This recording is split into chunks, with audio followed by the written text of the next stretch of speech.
এবারের দোলের প্ল্যানটা একটু অন্য রকম ছিল, কারণ এবারে আমরা সবাই একসাথে পিকনিক করার প্ল্যান করেছিলাম।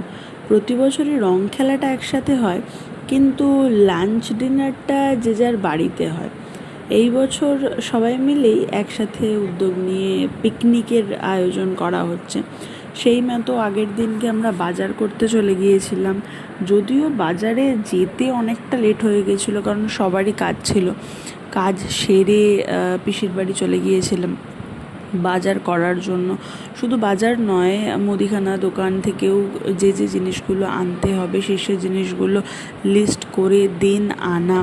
অ্যান্ড এসে আমাদের পাবলো, পুপুন আর পুকুই ছিল, তো তাদেরও এন্টারটেন করতে হচ্ছিল।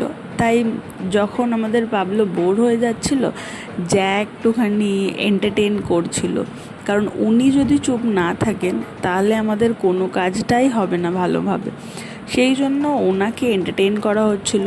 আর তার সাথে সাথে পুপুন পুকুইয়ের প্রোগ্রাম ছিল পরের দিনকে, সেই মতো ওরাও প্র্যাকটিসটা সেরে নিল। কারণ একবার যদি শুরু হয়ে যায় সবজি কাটা বা জিনিসপত্রগুলো বাছাই করা, সেক্ষেত্রে আর ওদের মন বসবে না এসে ডান্স প্র্যাকটিস করার। আর প্র্যাকটিস না করলে পরের দিন মানে দোলের দিন প্রোগ্রামে হয়ে যাবে গণ্ডগোল, যেহেতু কোঅর্ডিনেশনে একটু ইস্যুস তো হচ্ছিল। আর পুপুনের ফার্স্ট ডান্স পারফরমেন্স বলে কথা সবার সামনে। এক্সাইটমেন্ট আমাদের তো বেশ ছিল, ওরও এক্সাইটমেন্ট কিছু কম ছিল না।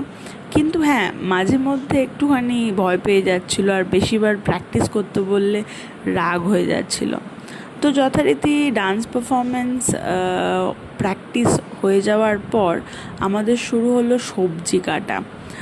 তো সবজির ডিপার্টমেন্ট এক একজন এক একটা ভাগ করে নিয়েছিল। আমরা নিয়েছিলাম রসুন ছাড়ানোর আর আদা ছাড়ানোর দায়িত্ব, আর ছর্দি নিয়েছিল আলু ছাড়ানোর দায়িত্ব। যদিও কোয়ান্টিটিগুলো অনেক বেশি ছিল, কারণ আমরা নাম্বার অফ পিপল অলমোস্ট 20 ছিলাম। তো সেই জন্য সব কিছু, যেহেতু ব্রেকফাস্ট থেকে ডিনার সব কিছুই আমাদের অ্যারেঞ্জমেন্ট করা হচ্ছিল, সেই জন্য কোয়ান্টিটিটাও ছিল অনেক বেশি। তো আমরা মোটামুটি আমাদের দায়িত্বটা ভালোই পালন করছিলাম। মাঝে মধ্যে একটু চা ব্রেকও হচ্ছিল। এই করতে করতে দোলের আগের দিন হলেও আমাদের রাত্রি 12:30 বেজে গেছিলো সব কিছু কাজ কমপ্লিট করতে।